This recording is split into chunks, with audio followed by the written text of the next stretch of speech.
Good afternoon, everyone. My name is Gyan Pampani, and I am the host of the Entrepreneurship Insights Podcast. This afternoon, we're here with the CEO of WCG Ventures and the Assistant Managing Director at Compridge, Reuben. He's currently a student in Singapore who works diligently every day to make his entrepreneurial dreams a success. Hi, Reuben. It's a pleasure having you today. Yep, it's a pleasure being on. Yeah, definitely. So, uh, my first question is give us some background. How did you get started with entrepreneurship, and when did you realize that you wanted to become an entrepreneur?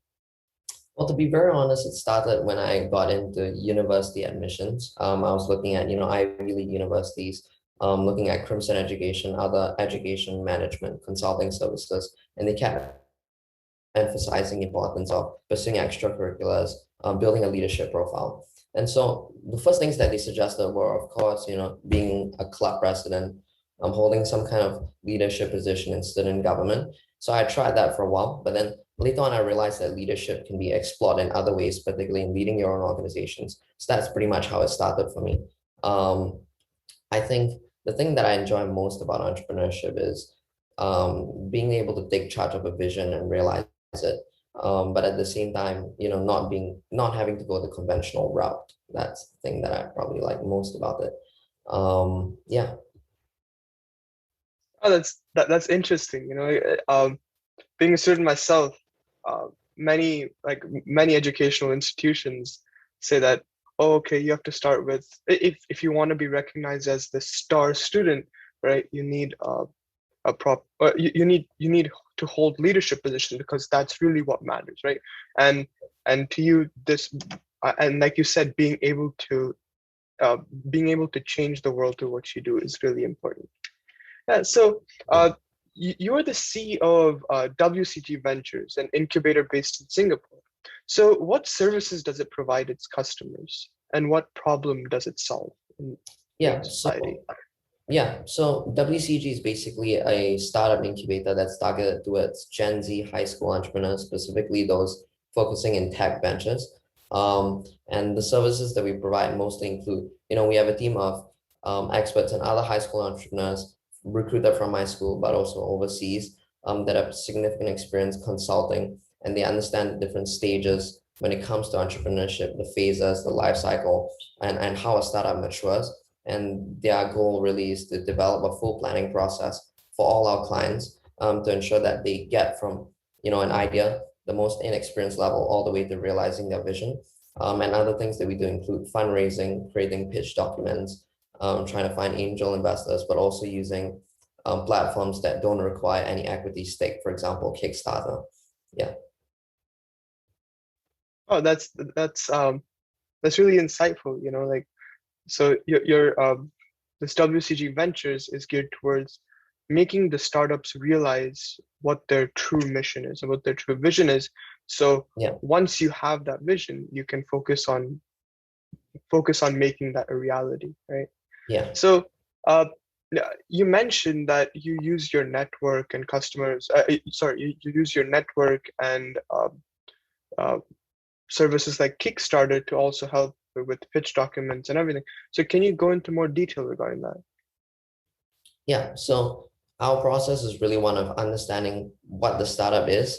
And we usually think of it as, if we get someone that comes to us, and they already have an existing startup, that's when we go right into fundraising. So usually it's the seed round, or it could be Series A, but usually it's a seed round because it's really small startups and SMEs. And so when people come to us, we want to understand what the business is, what the business should be, and what's the viable part of the business. And then with these three components, we create a document. And also we need to understand why are they raising funds, because that's what investors always want to know. They want to know what the use of cash is going to be like. So you have to be clear of these four things and, properly state them in a document before people would even be willing to respond to a call or a cold email. And then once they respond, we try and hook them. The success rate is pretty low. You have to try like a bunch of people. In reality, getting investors, getting capital is hard. Yeah. Yeah, so how do you use your network to help your customers? Because Mhm. because in the entrepreneurial world or in any as long like if you look at society from any perspective, a network is really important, being able to know the correct people in the right places, right? So can you Yeah, like what do you yeah. think about that? Yeah, so you're absolutely right about that. In fact, the biggest and best opportunities only come with network or if you know someone on a first name basis. And so yes, this is definitely how it works all the time. Like for example, in Compridge as well, we're trying to find a VC or an angel investor for the organization. That's what the founder and I encourage all our scouts to do is reach out to people that you know, and it's the same with WCG. Almost everyone that we get to agree and come on board for certain startups to cover some startup costs are usually people that either our client knows, we know. Most of the time, it should be we know because we're the people that are providing the service. And so it also comes, what also comes into play are the people that we have in WCG. We try to have people on board who have a clear history of involvement with a long list of organizations because that way their reach is much longer. And so, and then we also like to have like team meetings. So we sit down with the client and we understand what their needs are, how much they're targeting. And so we go around the room and ask, do you know anyone? Do you know anyone? And sometimes it can be like not even like first name basis, but like a friend of a friend of a friend. You should always look that far because really the number of people that you can go to is limitless. So you really have to try your best. Yeah. Yeah, definitely. I definitely agree with you. Like not only looking for people like not only looking for people who just or who you know, but who do they know, right? Because that's Yeah. really important, right? Because that network, it builds on each other. Okay, so say you know 10 people, but those 10 people also know 10 more people, Yeah. and that just in yeah. So Yeah. Exactly. yeah, it's really interesting how you use your network to help not only yourself but your customers. And you mentioned Comprich as well. Could you go into more detail about that? Yeah, so Compridge was started by a TGCC global champion, Tiger Global Case competition. His name is Siddhant. And he started it with a guy called Sadvik. Basically, what it aims to do is collate the very best, but also the most cost alternative competitions. I think it's kind of like an antithesis to Crimson Education, whereas Crimson Education charges students as their clients to access opportunities. Compridge charges competition providers and gives students access to that. And so I think that it's really growing in terms of its user base, in terms of its mission and what it aims to do. Right now, in terms of Compridge, internally I can't say much, but right now our biggest focus would be getting VCs. We just had a major cybersecurity company in the MENA region. They're starting up a new edutech division, and the guy who's leading that is kind of being an advisor for Compridge and guiding us in the way forward. I think Compridge it isn't necessarily so much about what exactly we're doing because our competitions comprise so many different specific interest areas. It's more about a team of winners and winning at what or against who. Those are just details for us. So yeah, Compridge is a great place. Yeah, so how specifically does it help aspiring entrepreneurs or anyone really in search for more opportunities? Yeah, so you just simply go out to the website. You can sign up for a free account. It's completely free to use. I think Compridge also has a whole host of content creation. So we have podcasts with like Ivy League people that are churned out like every week, like ex-Compridge users that got into Ivy League schools. There's a blog, I believe. So there's all these different pieces of content that you can access on a daily basis that are in the pipeline, and new ones are also being developed, all for free. And you also can use the website and just serve competitions, and there's an easy apply function through the website. Yeah.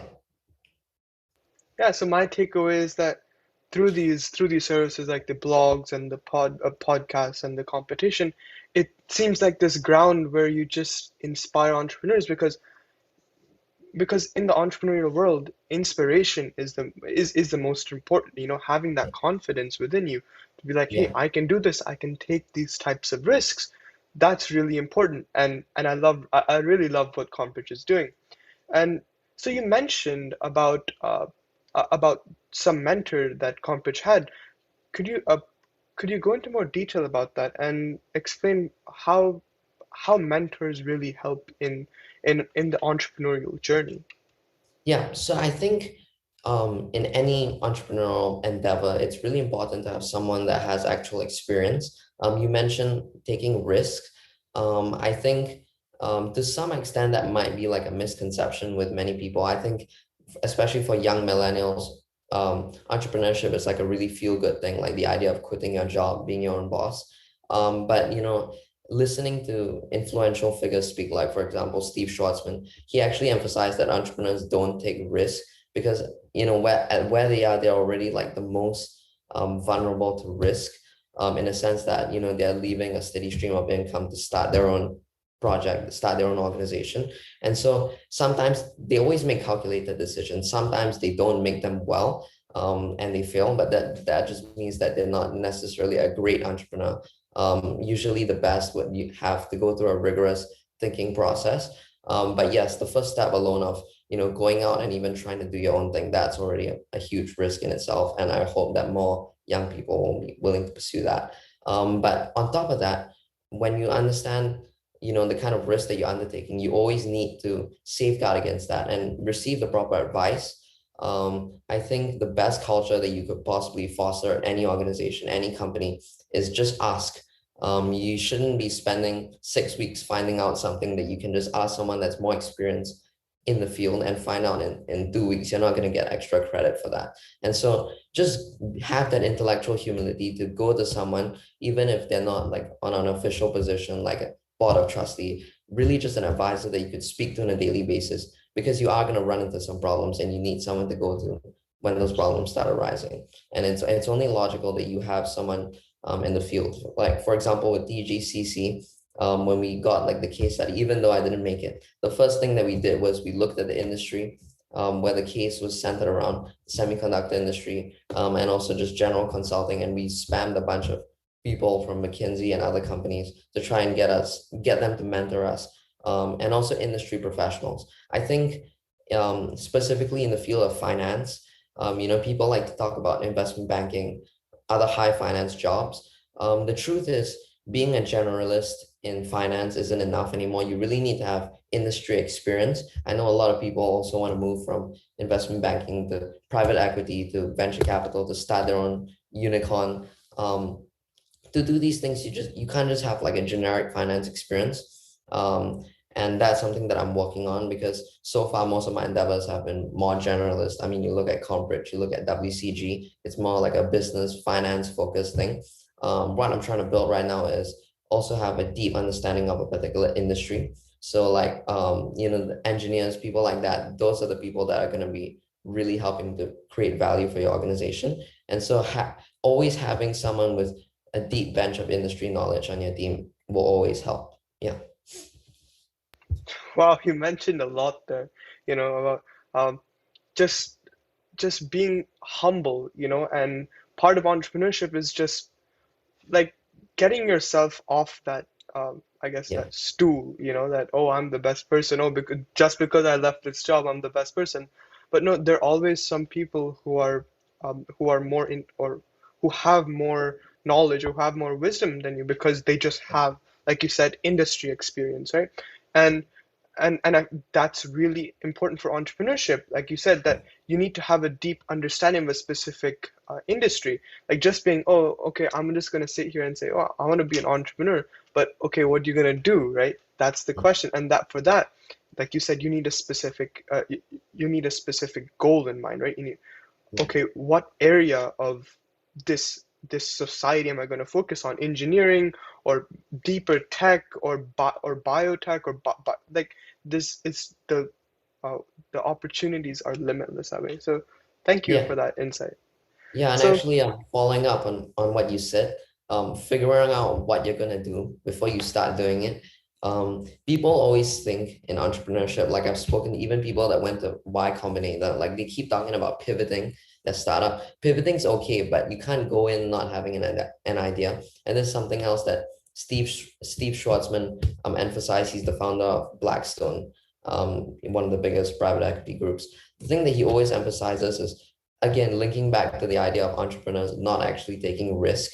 You always want to do a couple of things before you start. You always want to get facts that people don't have, get information that people don't have, or interpret information in a way that no one else can or has. I think as an entrepreneur, you should always be going for an area that's not well serviced. If it's an area that's well serviced, you shouldn't be going there because you may feel good about yourself that you're doing it, but no one, like, frankly, no one really cares. You care, but like the world doesn't really care because there's like so much competition out there. So just because it's a popular area doesn't mean you should be doing it. As they say, land of the blind one-eyed man is king. So you should always be, the idea behind that is that, even in a room full of incompetent people, if you're the least incompetent, you're always going to be considered as the most competent. That's a pretty unsavory way of putting it. And the other way that you can think of it is, if you're going into an area that's less well serviced, you have a higher chance of succeeding. And so you should always have a strategic plan in mind before you embark on entrepreneurship. Yeah. Yeah, because entrepreneurship is all about taking not just risk, like I apologize, I should have said Yeah. calculated risks, Yeah. right? Yeah. So uh, just taking all the factors into consideration, because some people, they just say, oh, okay, I don't want to deal with funding, or say another factor, oh, I just want to deal with this, but then sometimes they fail, right? And being able to take a step back and analyzing not, you can't analyze every factor, but analyzing most of the factors there will really increase the chances of your success. And Yeah. you said to enter a space that is not well serviced, right? And I definitely agree, because okay, if you want to create the next Apple or the next Amazon or the eBay, like I think you would agree with me, that would be very hard, because Yeah. it would be, it's almost like a monopoly, right? So take an area that's not well serviced, so you can be that king in that area. Yeah. Yeah. So you hold the position of the second in charge of Compridge, an organization geared towards helping aspiring entrepreneurs succeed in the business world. Uh, and so its motto is compete, enrich, and evolve. So how do you live by that motto as an entrepreneur? And how has this entrepreneurial mindset helped you in pursuing your different areas of entrepreneurship?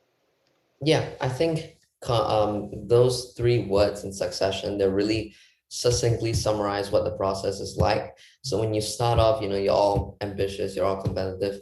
But first you have to learn, right? You have to engage yourself on the necessary information before you can take on those challenges. And then 80% out of 100% likely you'll fail in between. And so you'll have to learn to adapt and evolve.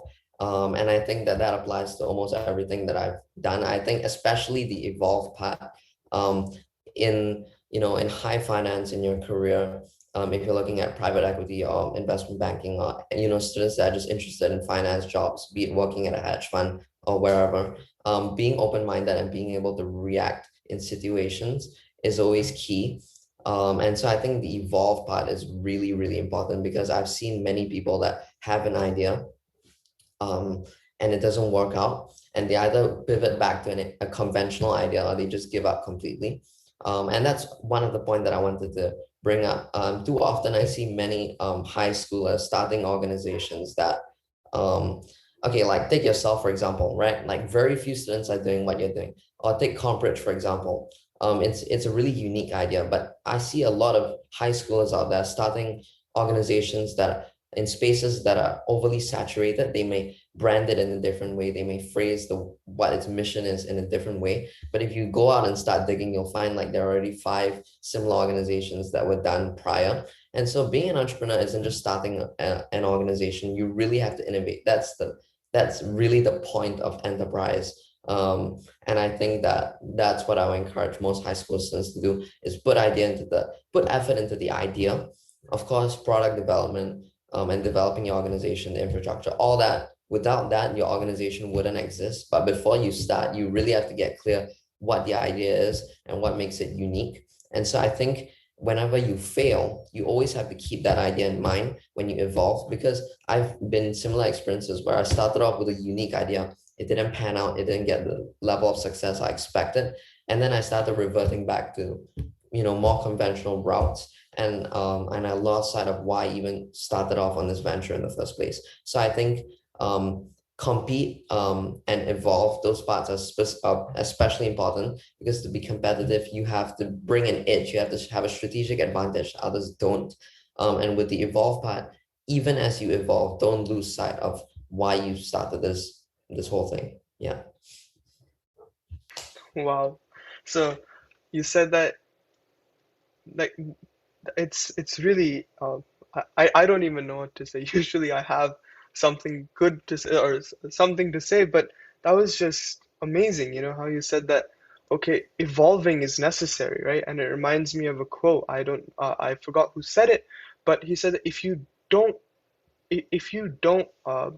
evolve, if you don't grow, then you're technically just not living. You're basically a dead person, right? Because that's really important, right? For you to always innovate, like you said, right? Like, so, okay, there must be a billion podcasts out there, right? And I know that, right? But I guess highlighting that specific Yeah. why you're doing that, right? Yeah. That's Niche. important. Yeah. Yeah.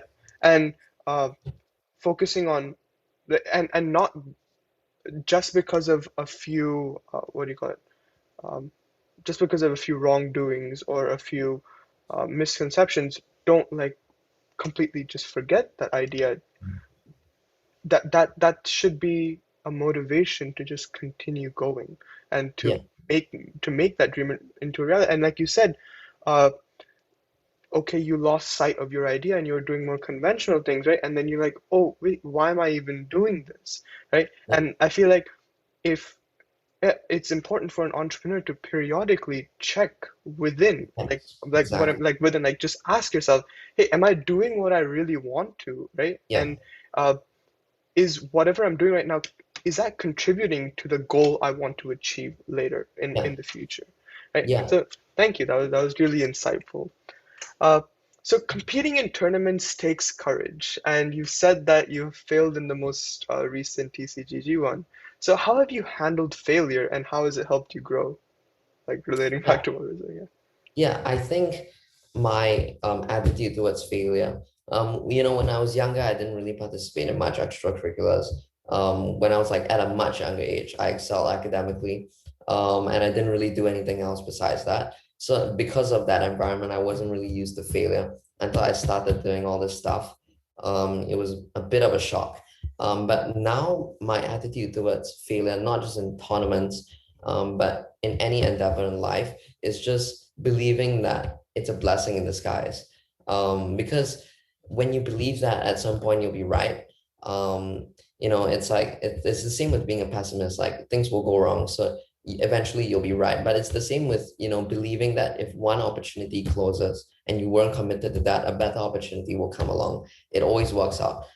Because like for example, if you're in a competition, and I saw it as kind of a blessing in disguise to be removed from DGCC at such an early stage. I think if I had gotten further and I had dedicated more time, it wouldn't be I guess it wouldn't be have been as worth it, because in a sense you're putting time away, and you're so it was kind of a blessing in disguise really, because it was time that was saved for me to do something else, to do it, to create value, right? And I think that's really important to understand. But at the same time, I think it's also important to acknowledge the impermanence of failure, because it's temporary, like that it happens, but it's just one event in like a long sequence of things that you're gonna do throughout high school, throughout college, throughout your entire life.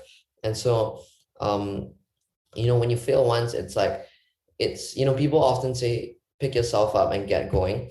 It's easy to say that, but like when you're in the moment, it's like some people just have it in them, and some people don't. So what I encourage is for all people to just be optimistic and think that like in the next minute or something, I'm gonna get like an email from someone and it's gonna be like a big opportunity that will encourage you to keep going, because you understand that good things can still happen. I think oftentimes, when someone fails, they think that one failure is like the definition of their ability. And so when you kind of define yourself that way, you lose the ability to do other things. So it's really just one event. It's random. For example, in a competition, it's dependent on a variety of factors. It's dependent on, for example, the person that was judging, what were they thinking, what was their mood, what was to their liking, what was of their personal preference. So just a bunch of factors like that. And I don't think that failure should ever be a factor. It's just something that happens and then you move on. Um, and then yeah, that's basically how I see it. And I think participating in a bunch of competitions, that's the enrich part of the Compridge motto. I think one thing that people really have to prioritize is um, perfecting your craft and building your own intellectual capital. I think, too often people think, oh, I can make it along the way. No, you really have to perfect your craft. And so participating in competitions is the best way for you to benchmark against your peers and understand where your ability really lies. And regardless of whether you win or not, you should still take part in as many as possible, because having that rotation, being rigorous and going up against people one after another, like they say, if you compete against if you talk to a fool too long, he'll become as smart as you are. And so if there's someone else better than you and wins over you in the competition, you just keep participating in more and more until you get to that level. It's kind of the same reasoning, but yeah, yeah, that's how I Definitely, like building intellectual yeah, just sorry, building intellectual capital. And you said that entrepreneurs, right, in this age say that one failure is the definition of their ability, but really, I think that it should be changed to the amount, or you should be defined by the amount of failures you have, I guess, overcome, right? yeah, Because that's the true marker of your success. And really, success is like this, oh, okay, this high, I guess, this high goal, right? But really, you can be successful in any way, and as long as you stand up after every failure, you tell that failure like, hey, I'm stronger than you. I can I can face many more of you, right?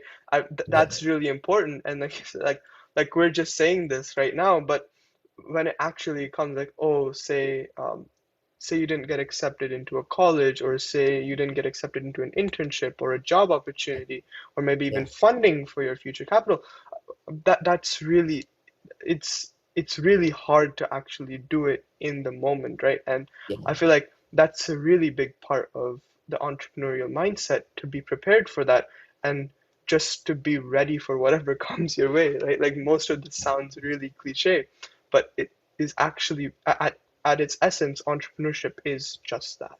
Yeah, and building upon that, I think there's one thing that failure cannot take away. I think, the success of, what you were doing, what you were planning, the validity of the plan that you created. Yes, failure might damage that. It might show you that that the plan sucks. But one thing that failure cannot take away from you is intellectual capital, like you were discussing, that experience. And I think it's really important for all high school entrepreneurs, not just to be looking at tangibles for their organization, because let's face it, these are student-run organizations. These aren't Fortune 500 companies. Fortune 500 companies truly are like they have a skill that's actually significant. Student-run organizations is a place for you to foster your abilities, but it's also a place for you to learn and grow. Everything should be a learning opportunity. And so the one thing that you can do, instead of, if you started like a network of clubs, for example, don't be thinking, oh, I need to get this number of clubs by this month and build it in that form, because you're not a company that's expanding or anything is significant like that. You should really be thinking about developing your own intellectual capital, because that's something that will actually reap rich dividends for you throughout your life. The ability to learn and come up with learn how to tackle problems and a solution that's uniquely yours. That's the intellectual property. And then of course you have to protect it, and you have to make sure that you it's yours. And so that's the one thing that you can do, because it requires no startup capital. It's something that you see a problem and then you research and you figure out how to do it. I mean, people have solved incredible problems just sitting at home on the computer. And so I think that all high school students, not just in their learning, like specifically when they're studying for exams or researching, exploring their intellectual interests, but even when it comes to entrepreneurship, that experience of understanding, for example, what fails in a startup and what succeeds, why this plan didn't work, why why this project got screwed up, how to get better people on board your team next time. These are all pieces of experience that form kind of like a base of intellectual capital that no one can take away from you. And I think that's what you should always be looking for. If there's one thing that you can get out of the experience. Yeah. Wow, that was absolutely amazing. That intellectual capital doesn't require any financial investment, and more importantly, failure cannot take away your intellectual capital. Actually, yeah, as long as you, I guess, overcome that failure, it actually adds on to it, right? Yeah, And exactly. and it's the only thing that can, like you said, reap rich dividends. And you were saying something about, or you were saying about success, right? And that how we quantify it with, oh, this is the, I have these many number of clubs under my network, or I have these many subscribers on my channel, or I have these many listens, right? And that's just a way of quantifying your apparent success. What really Yeah, matters is the impact, the change that you have on the world, right? Like I have a few mentors in my life who are like, oh, you don't focus on how many subscribers you have, don't focus on how many listens you have, right? Focus on, hey, if I can get one person to become an if I can inspire one person to become an entrepreneur, right? Like in your compage case, like if you can inspire people to take on the challenges of this world, the challenges of this society, that will be enough, right? yeah, And again and again, you have to remind yourself that hey, you can't quantify success by number of clubs. Oh, I got one subscriber today. Oh, I lost yes. this many. Like that's, I guess, you have for an entrepreneur, it's important to step up from that mindset. Yeah, Thank you. and yeah, I'm following from that. I think it kind of ties back to what I said earlier about perfecting your craft, really making sure that what you're doing is of high quality and not high quantity. Because, and this is something like, for example, if you watch Y Combinator videos, that's one thing they emphasize. Just a little advice for people that are, doing entrepreneurship, specifically rolling out products.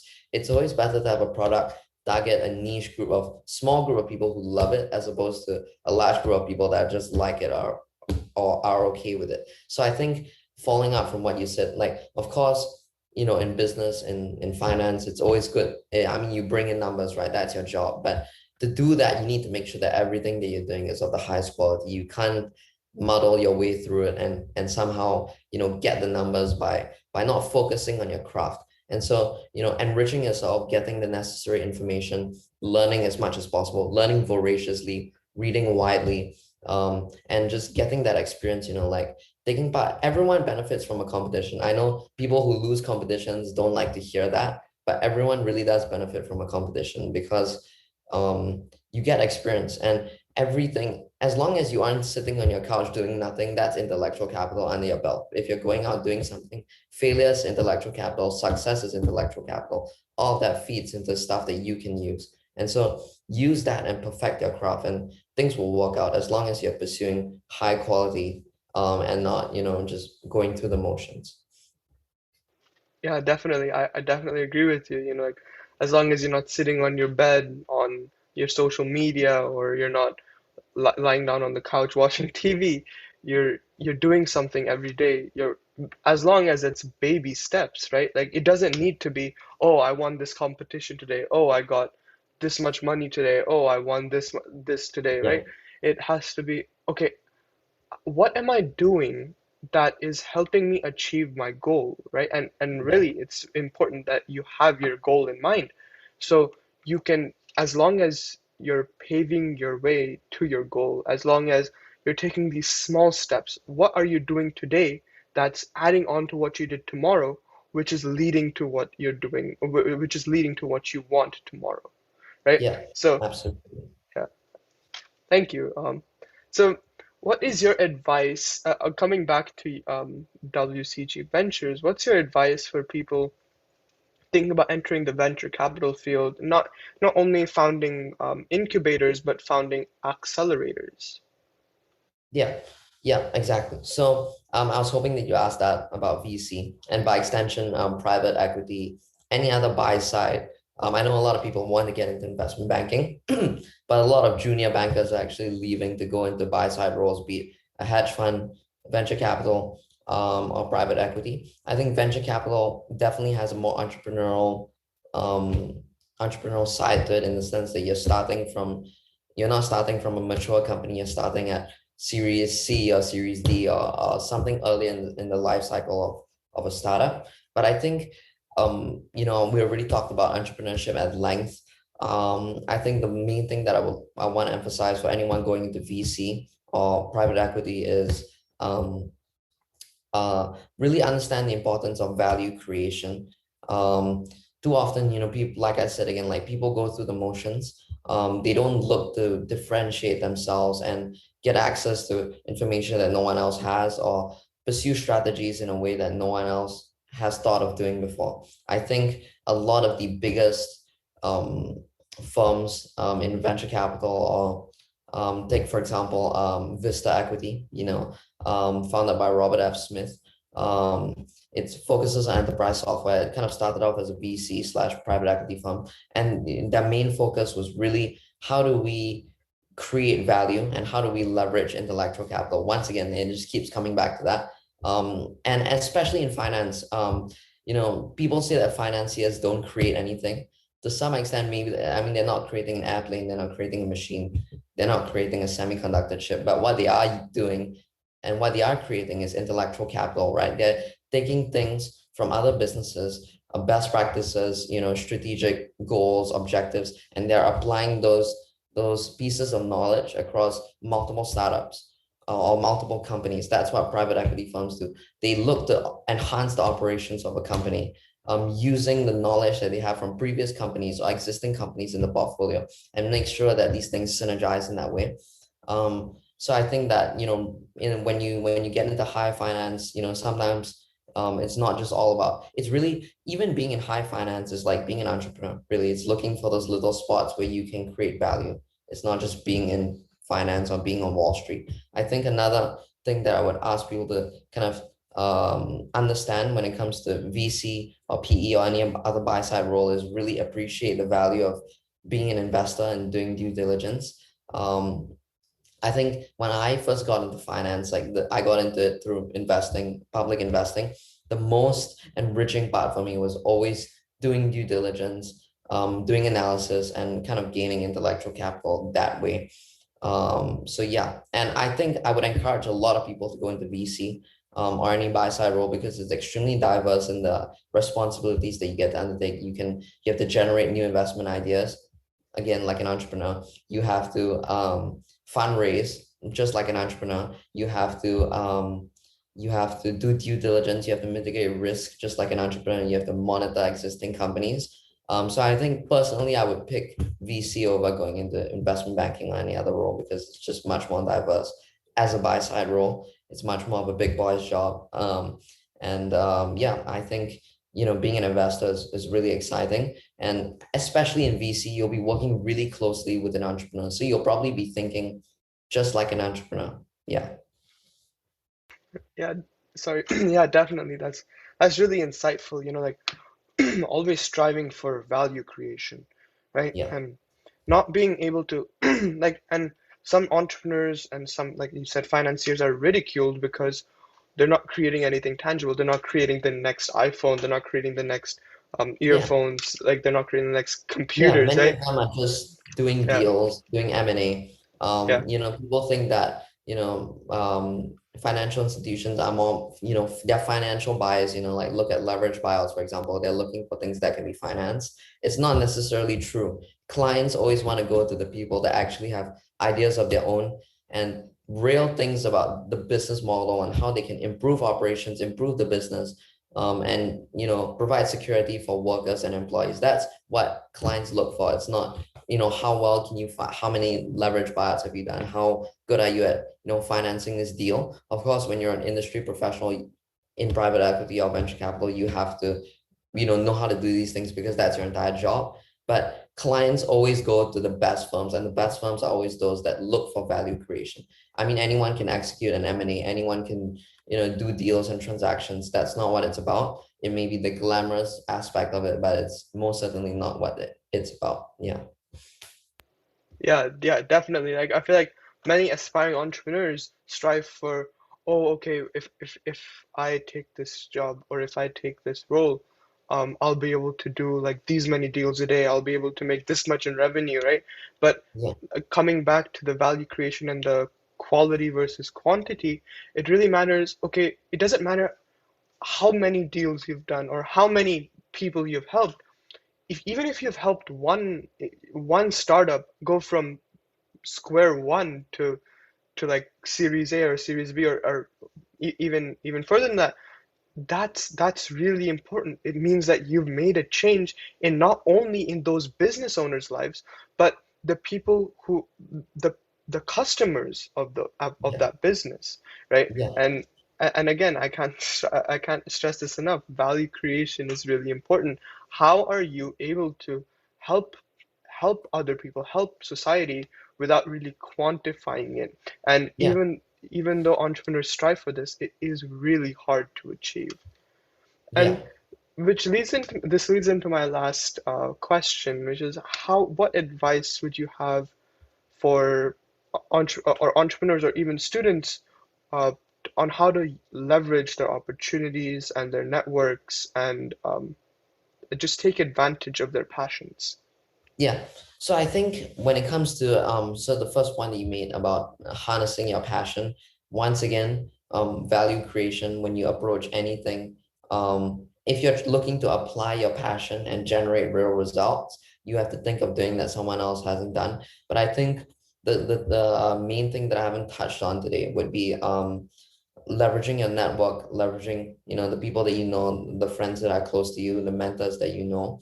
And I think the number one key in life is what is your attitude and how do you behave as a person. I think people really really respond to that, not just like fellow high schoolers, but even more so in the corporate world, in the professional world. People want to know who you are as a person and how you deal with people. And so for example, like if you're applying for an internship, right, you're leveraging your network, you're going to people that you know, or adults that you know, or perhaps asking your parents, sourcing around if there's anyone that they know.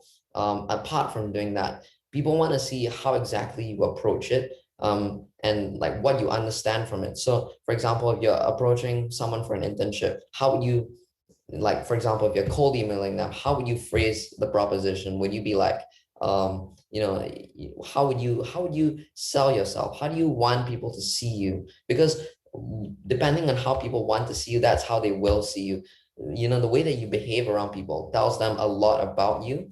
And so I think that's the number one key in how you deal with situations, how you deal with people, how you manage relationships with people, and kind of your people like to see people, young people that are open-minded. I think too often kids that are closed-minded, they put adults off because it seems like these kids don't want to learn, like they don't have that intellectual humility to go out there and find out more. And so I think being open-minded, having a positive attitude always, and not always being results oriented, because once again, you're a high schooler, you're looking to learn.